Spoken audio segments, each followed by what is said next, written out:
मुख्यमंत्री भूपेश बघेल ने एक बार फिर से बीजेपी पर निशाना साधा है और इस बार का जो विषय था वो था राम सेतु। जी हां, कल केंद्रीय मंत्री ने राम सेतु को लेकर ये कहा कि राम सेतु के अस्तित्व के बारे में अभी नहीं कहा जा सकता कि राम सेतु ही था।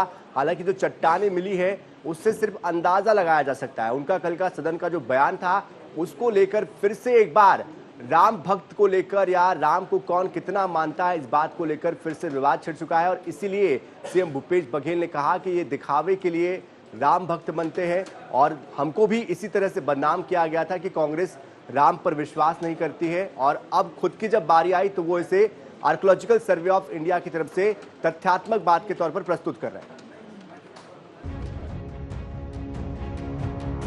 भेंट मुलाकात कार्यक्रम में रवाना होने से पहले मीडिया से चर्चा करते हुए सीएम भूपेश बघेल ने कहा कि राम सेतु के संबंध में जब यही बात हमारी सरकार के समय कही गई थी तो हमें राम विरोधी बताया गया। अब तथाकथित राम भक्तों की सरकार ये कह रही है। भाजपा आज खुद कटघरे में खड़ी है, उसे देश और देशवासियों से माफी मांगनी चाहिए।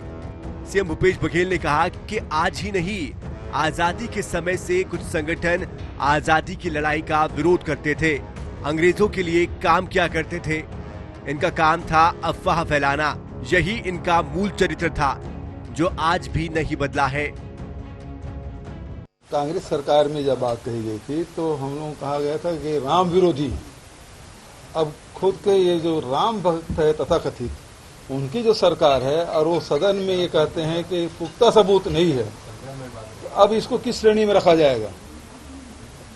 भारतीय जनता पार्टी को माफी मांगना चाहिए, देश से माफी मांगना चाहिए। किस प्रकार से देशवासियों को गुमराह किया गया और आज जब इस प्रकार के बयान दे रहे हैं तो अब वो खुद भी कटघरे में खड़े हो गए हैं।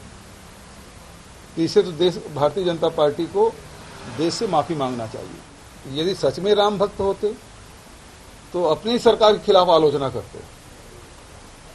यदि नहीं कर रहे हैं तो इसका मूल चरित्र यही है कि कैसे भी हो सत्ता प्राप्त करना, राम नाम जपना, पराया माल अपना, ये इनका चरित्र है। दरअसल राम सेतु हिंदुओं की आस्था से जुड़ा हुआ है।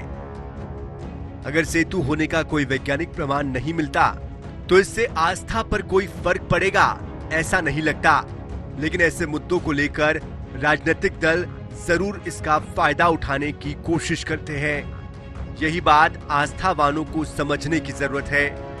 Bureau report, I news 24/7 Raipur. तो राम के अस्तित्व को लेकर फिर से एक बार बीजेपी और कांग्रेस आमने सामने है और ये अब जो वाद प्रतिवाद चल रहा है, जो आरोप प्रत्यारोप चल रहे हैं, ये आगे दूर तक जाने की भी संभावना है।